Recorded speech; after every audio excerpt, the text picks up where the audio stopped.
Hello everybody, welcome to today's video. First of all, thank you so much for showing your love towards the new series that I started on what's happening in the business world when you are sleeping last night. Now, in this video, I'm going to talk about the news that has happened over the week and also talk about the business learnings that you can get out of this news. So essentially, this is nothing but case-based learning. If you go to any top business school in the world, this is how you are going to learn concepts. They take an example and then by walking through the example, you start learning concepts. And this is what we are doing over here as well. So if you like the video, please press on that like button and also subscribe to the channel, which will help me understand that, hey, this is valuable content and also help us outreach to more people on YouTube. So without any further ado, let's jump into the first business news and the associated learnings.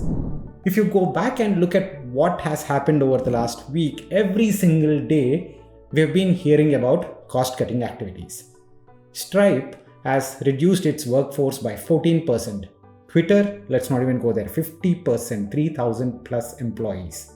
Amazon, we are talking about big names here, right? Amazon has stopped or put a hiring freeze on all its corporate roles. You go and talk about Snap, you talk about Meta, all these companies are currently doing these things, cost-cutting activities. Now, one of the primary drivers to cut costs in any company is by reducing the number of employees itself.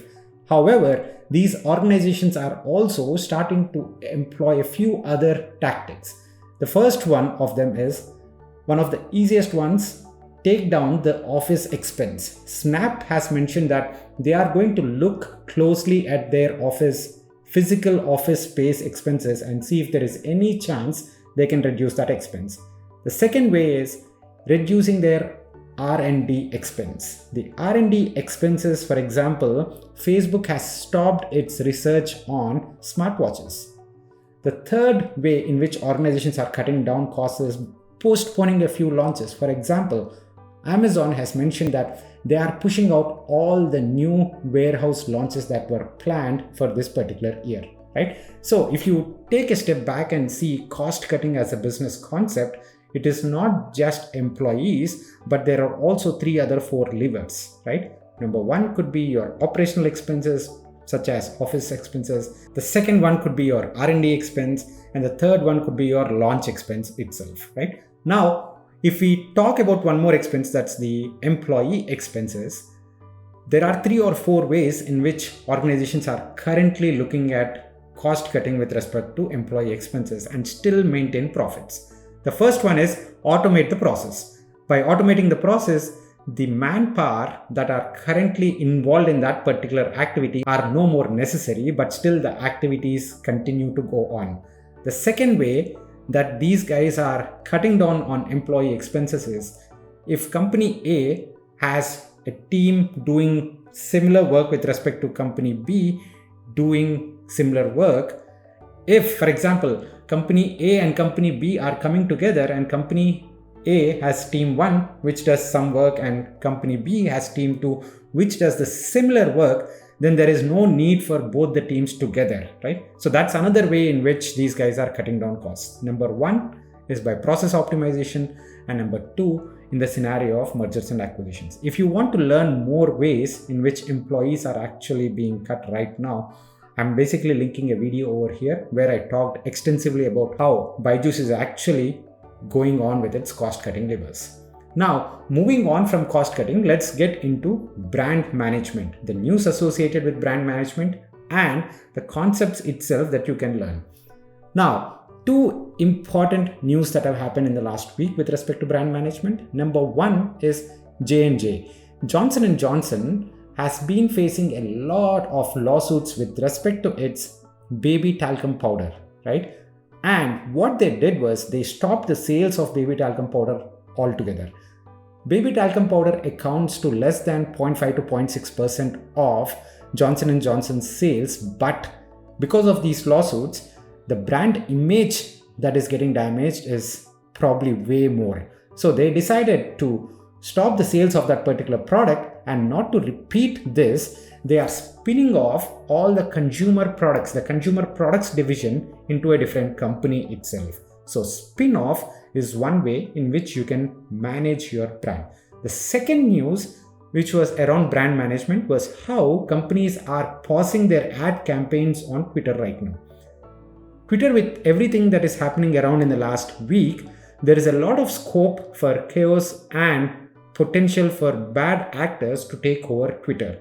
So what companies are doing is they are just pausing their ad campaigns because the same ad campaigns run across different social media platforms. If an ad campaign gets a negative news or if it gets negative reactions on one platform like Twitter, then they might have to take down that particular campaign from all the platforms, which is a huge risk. So they are instead avoiding that risk, and we are not even going to go ahead and run ad campaigns on Twitter for now. And by the way, Twitter is a very small portion of the overall digital marketing spend for majority of the companies, less than 1 to 2% so far. Now, both these ways, how companies are avoiding risks with respect to their brand advertising campaigns to take care of their brand image and spin-off that was happened because of lawsuits. Both these are two distinct ways, but these two distinct ways still are working towards the same thing, that is, protecting the brand image of the company. Now, the third news and the associated business learnings. Johnson & Johnson, once again we are going back to the Johnson & Johnson news. Johnson & Johnson has acquired Abiomed for $16 billion. Now, what do they get from this particular acquisition? They get revenues of Abiomed, and not only that, it's not just the revenue growth but also the rate at which the revenues are growing. Abiomed operates in a fast-growing heart pump market. That is, heart pumps are typically used to treat the failures of heart conditions such as heart attacks or clogged arteries, so on and so forth. Now, what and the reason why J&J has purchased or made this acquisition is straightforward. They do not have any presence in this particular market.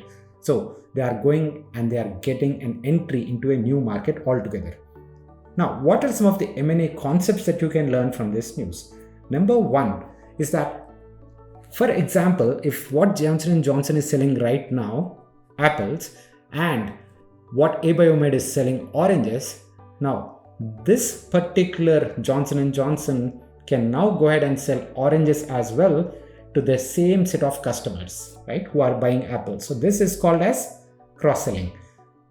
Johnson & Johnson, with its very wide network, they can cross-sell Abiomed's products to its existing customers itself in the healthcare industry. So that's a huge boost which Abiomed couldn't have done it for itself.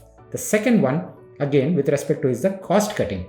For example, if Abiomed and Johnson & Johnson have two teams which are doing the same exact work, then potentially Johnson & Johnson will kill one of these teams. So they are saving costs at the same time they are cross-selling to improve their revenues. And using their network, they can also accelerate the rate at which Abiomed is growing in the market. So I hope you got clarity with respect to all these three concepts: brand image management, mergers and acquisitions, and cost cutting.